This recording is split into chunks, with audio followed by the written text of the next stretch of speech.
Datos esenciales que dijimos en la primera parte.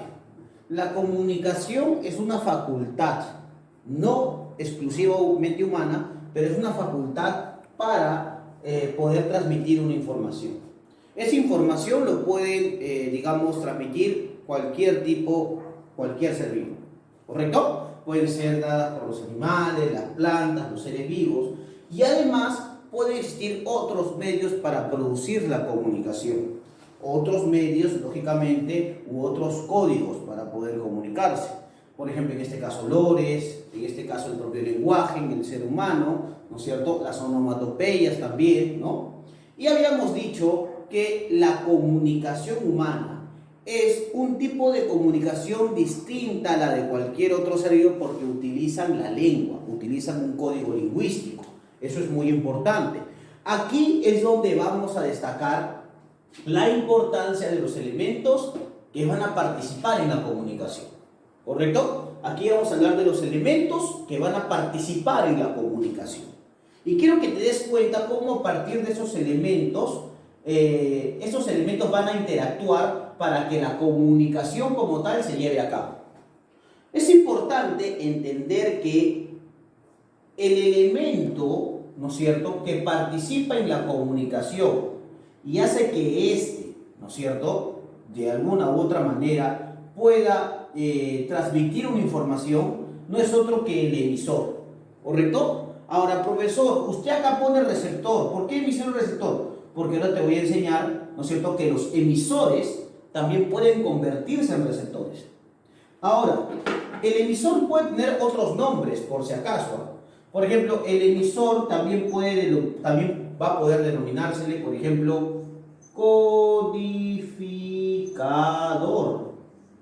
También muchos le dicen codificador, ¿correcto? Al emisor también le dicen codificador, ¿correcto? También saben cómo le dicen encodificador también, ¿correcto? También recibe esos nombres.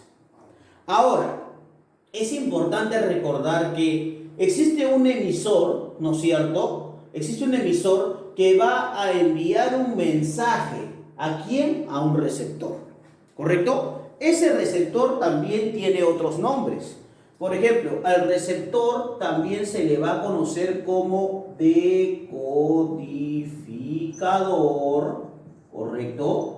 ¿No es cierto? Decodificador o simplemente interpretante, también, interpretante. La persona que va a decodificar, que va a traducir, que va a interpretar el mensaje, ¿correcto? Ahora, ¿cuál es el elemento común que debe tener el emisor y el receptor? Un mismo código. Ese código, chicos, y esto es muy importante que tú lo sepas, ese código, por si acaso, puede ser lingüístico o no lingüístico, ¿correcto? Ese código puede ser lingüístico o puede ser no lingüístico. Profe, ¿y eso qué quiere decir cuando usted dice que el código puede ser lingüístico y no lingüístico? Puede producirse a través de un lenguaje articulado o también puede producirse a través de no sé, me pongo a pensar en gestos, en señales, en luces, en banderines, ¿no es cierto? Otro tipo de comunicación. Entonces, si bien es cierto, lo importante para que se produzca la comunicación es que exista un emisor y un receptor, ¿no es cierto? Ambos elementos de la comunicación deben compartir un mismo código. O sea, deben utilizar los mismos signos, ¿correcto? Para que ambos se puedan entender.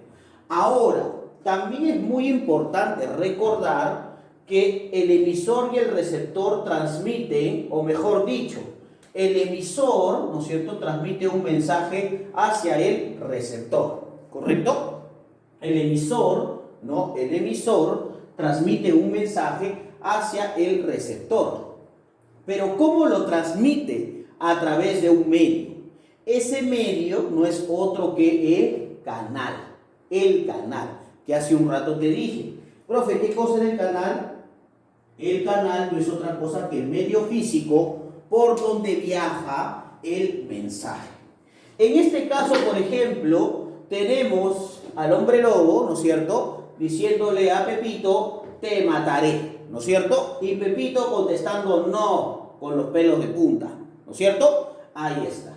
Ahora, nos podemos dar cuenta que si Pepito contesta no, es porque ha entendido el mensaje del lobito del hombre lobo, ¿no es cierto? Además, podemos decir que cuando el hombre lobo dijo te mataré, ese mensaje, ¿no es cierto?, es básicamente una amenaza que Pepito entiende como, ah, sí, me va a matar, ¿no es cierto? Pero ese mensaje ha viajado por un canal. Ese canal no es otra cosa que las ondas sonoras, ¿no es cierto? Por eso es que Pepito puede escuchar ese mensaje que está mandándole el hombre lobo, ¿no es cierto? Está utilizando Pepito un código lingüístico, eso es verdad. Ahora yo te hago a ti la pregunta, ¿no es cierto? Cuando Pepito dice no, ¿no es cierto? Cuando Pepito dice no, ¿ese no es escuchado por el hombre lobo? Parece que sí, porque si el hombre lobo dice te mataré, es porque utiliza el mismo código lingüístico que Pepito. Cuando Pepito responde no, eso quiere decir que Pepito ha escuchado la información del hombre lobo y le ha respondido.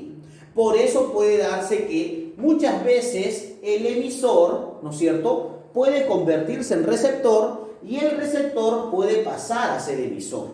Por eso hay una especie de retroalimentación, porque puede haber el cambio de roles. Lo importante es que si existe un intercambio de información, eso quiere decir primero que el código se mantiene, que el código es importante. Pero también si existe ese cambio de elementos, es porque el código es un elemento fuerte y el mensaje se está entendiendo. ¿Correcto? O sea, profesor, quiere decir que los únicos elementos de la comunicación que pueden cambiar sus roles, ¿no es cierto?, es el emisor y el receptor, ¿no es cierto? Sí, chicos, eso es muy importante, es algo que tú tienes que saber. Muy bien, chicos, entonces, para determinar la función, y esto es muy importante, para determinar la función, ¿no?, de los elementos de la comunicación, vamos a hablar de los conceptos de cada uno, ¿correcto? Creo que los conceptos básicos son estos tres, y estos tres últimos son los que, digamos, se añaden al proceso comunicativo. Por ejemplo, ¿quién es el emisor? ¿No es cierto? Tú vas a recordar que el emisor, ¿no es cierto?, es el agente, que transmite, ¿correcto? Es el agente que transmite la información. Es el agente que transmite la información. También, ¿cómo se le va a llamar al emisor? Al emisor también se le va a llamar codificador. Codificador. ¿Correcto? ¿Por qué se le va a llamar codificador? Porque va a emitir un código. Eso es muy importante que te acuerdes, ¿cierto? Para que no te vayas a confundir. También existe un receptor. ¿Quién es el receptor? ¿No es cierto? Es, de alguna u otra manera, es el agente que, ¿qué cosa? Que recibe la, ¿qué cosa? Recibe la información. Recibe la información, ¿correcto? ¿Para qué? Para interpretarla. ¿Correcto? Interpretarla. A ver. También, ¿cómo se le llama al receptor? Se le llama decodificador, por si acaso. Porque interpreta ese mensaje. Decodificador. ¿Correcto? Eso es muy importante que te acuerdes. También existe el mensaje. El mensaje, por si acaso, es la información,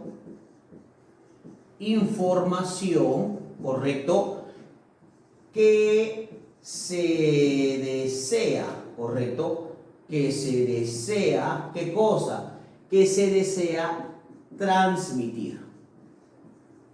Transmitir.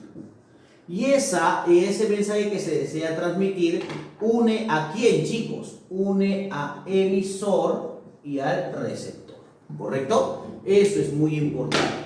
Para que el emisor y el receptor, chicos, manejen, manifiesten, cumplan la función importante de la comunicación, que es comunicar precisamente, deben utilizar un mismo código. ¿Qué es el código? El código, correcto, es el uso de signos, correcto, de signos comunes, ¿entre quiénes? Entre, chicos, entre los actantes, ¿no es cierto?, de la comunicación. De la comunicación. O sea que para que se logren entender el emisor y el receptor, ¿qué es lo que van a necesitar? El uso de un mismo código. Como te expliqué, ese código puede ser lingüístico o no lingüístico. Esa comunicación puede ser humana y también puede ser no humana. Depende del contexto, depende de la situación, ¿no es cierto? Depende también de lo que se necesita o lo que se desea comunicar, ¿correcto? Eso es muy importante, chicos, ¿correcto? En la siguiente parte vamos a ver los dos últimos elementos de la comunicación. Vamos a ver los tipos de comunicación y vamos a ver otros tipos para empezar ya a desarrollar parte de tu material de trabajo, ¿correcto?